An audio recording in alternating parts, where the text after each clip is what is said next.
Good morning, Mom. Good morning, everyone.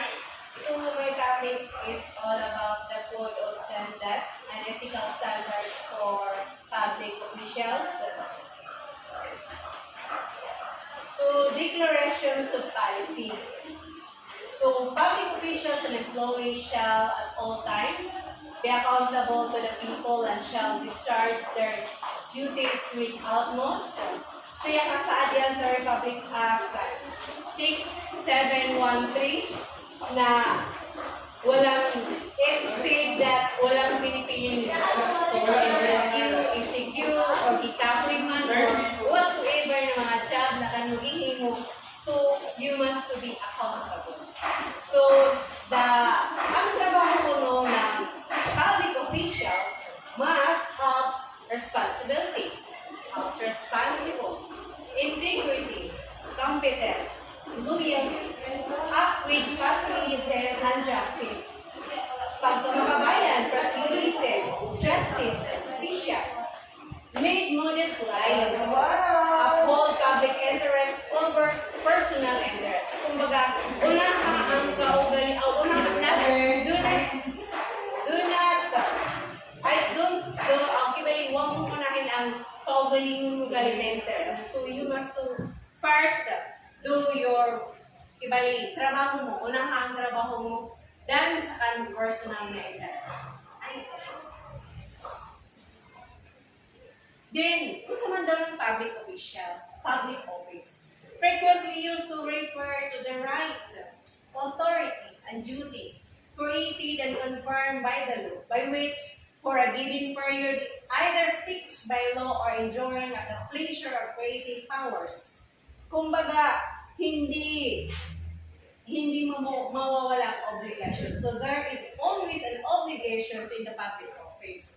So, an individual is invested with some portions of sovereign functions of government to be exercised by that individual for the benefits of the public. So, batay sa, ang batas kasi gumagawa ng public office. So, ang batas ang gumagawa ng public office for the, para sa mga katawan kayo. So, a public office is not a job. It is our opportunity to do something for the public. So what do you mean by elective and appointed officials and employees? Elective means parehasan by president, vice president, mayor, vice mayor, and mga kagawad, yes. So ang tawag sa kanila is elective. Ang appointed is nagtrabaho sa gobyerno, just like teachers, doctors, attorney. So, amin ang appointed officials. So, permanent or temporary? Permanent or temporary?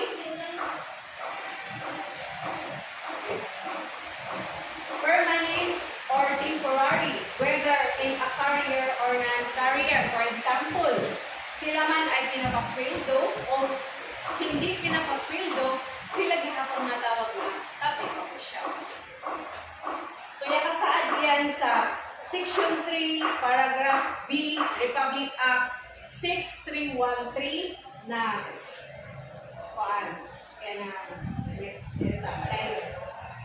public office including military and office personnel, whether or not they receive compensation o yan, dawat man sila ng trabaho ng sweldo o wala, regardless of the amount. Republic Act 3, Section 3, Paragraph B, Republic Act 6713, a public office is neither property nor a public contract, yet the incumbent has accepts a right to his office.